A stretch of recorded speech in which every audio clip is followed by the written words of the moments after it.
মৰিগাঁৱত ব্যতিক্ৰমী ৰাতি বিহু জুবিন গাৰ্গৰ অনুপস্থিতিত আধৰুৱা অনুভৱ বেতনী মিলনজ্যোতি যুৱক সংঘৰ। সমগ্ৰ ৰাজ্যতে এতিয়া ৰঙালী বিহুৰ উচ্চ উদ্দীপনা।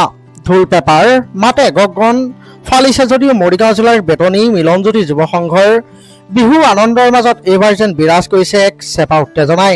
বিহুৰ পৰম্পৰা ৰক্ষা কৰিলেও জনপ্ৰিয় শিল্পী হাৰ্থব জুবিন গাৰ্গৰ বৰ্তমানৰ স্থিতিক লৈ গভীৰ উদ্বেগ প্ৰকাশ কৰিছে অঞ্চলটোৰ ৰাইজে। প্ৰতি বছৰৰ দৰে এইবাৰো মিলনজ্যোতি যুৱ সংঘই পৰম্পৰাগত বিহু হুঁচৰিৰ আয়োজন কৰিছে। গাঁৱৰ ডেকা গাভৰুৰ লগতে জ্যেষ্ঠসকলেও সমবেত হৈ পৰিৱেশন কৰিছে ৰাতি বিহু।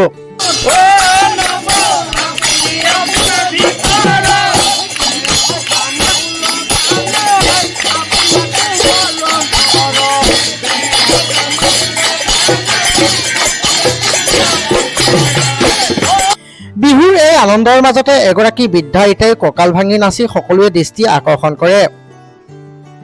বিহুৰ উৎসাহ আছে যদিও এতিয়াও যেন কিবা এটাৰ অভাৱ।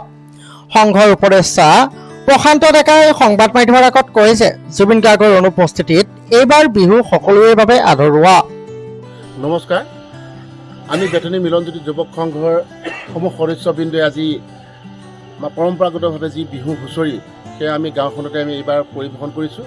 অহা 4 বহাগত আমি গোসাই মেলা উপলক্ষে আমাৰ এখনি বিহু অনুষ্ঠান আমি আয়োজন কৰিছোঁ। তাৰমানে আমি পৰম্পৰা ৰক্ষা কৰিহে কৰিছোঁ। আচলতে আমাৰ এইবাৰে সকলোৰে মনত উৎসাহ উদ্দীপনাটো যেনেধৰণে থাকিব লাগিছিল তেনেধৰণে নাই। এটাই ইয়াৰ অৰ্থ হৈছে যে আমি জুবিন দা বিহীন হিচাপে আমি বিহু উদযাপন কৰিবলৈ লৈছোঁ। জুবিন দা নাই, আমাৰ যেন বিহুটি আমাৰ মাজত নাই, এনেধৰণৰ এটা অনুভৱে আমাৰ প্ৰত্যেকৰে সৰুৰ পৰা ডাঙৰলৈকে এটা বিৰাজ কৰিছে। তথাপিও পৰম্পৰাগত বিহুটিক আমি জীয়াই ৰাখিব লাগিব আৰু বিহুটি জীয়াই ৰাখিলেহে হয়তো আমি জুবিন দাকো জীয়াই ৰাখিব পাৰিম। সেই হিচাপে আমি অহা 4 বহাগত আমি আমাৰ অসমৰে এহাল উঠি অহা যুৱতী আমাৰ শিল্পী আৰু গীতাৰ্থ গিৰিণ আৰু তস্ময়শ্ৰী বৰা, আমি তেওঁলোকক আমাৰ ইয়ালৈ নিমন্ত্ৰণ কৰিছোঁ। তেওঁলোকেও আমাৰ জুবিনদাৰ গীত অলপ ইয়াতে পৰিৱেশন কৰিব আৰু আমাৰ ফালৰ পৰাও আমাৰ ল'ৰা ছোৱালীবিলাকে জুবিনদাৰে অনুষ্ঠান কিছু পৰিৱেশন কৰিব আৰু আমাৰ এই যুৱক যুৱতীসকলেও আংশিক পৰিমাণে বিহু অনুষ্ঠান ৰূপায়ণ কৰিব। এইখিনিয়ে এইবাৰ আমি বিহু হিচাপে প্ৰস্তুতি লৈছোঁ আৰু আমি আশা ৰাখিছোঁ আমাৰ জুবিনদাই ন্যায় পাওক। আমি বেতনী মিলনজ্যোতি যুৱক সংঘৰ তৰফৰ পৰা পুনৰবাৰ ঈশ্বৰৰ ওচৰতো প্ৰাৰ্থনা কৰিছোঁ আৰু আমি চৰকাৰৰ ওচৰতো প্ৰাৰ্থনা জনাইছোঁ যে এই শিল্পীজনে যেন সঁচা প্ৰকৃতাৰ্থ ন্যায় পাওক। জয় জুবিন দা। তেওঁ আৱেগিক হৈও কয়, জুবিন দাক বাদ দি আমাৰ বাবে বিহু আধৰুৱা।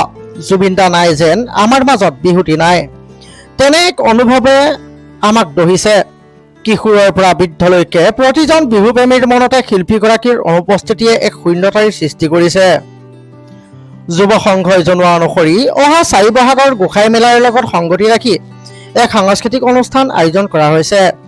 এই অনুষ্ঠানত অসমৰ উদীয়মান কণ্ঠশিল্পী গীতাৰ্থ গিৰিণ আৰু তস্ময়শ্ৰী বৰুৱাক আমন্ত্ৰণ জনোৱা হৈছে।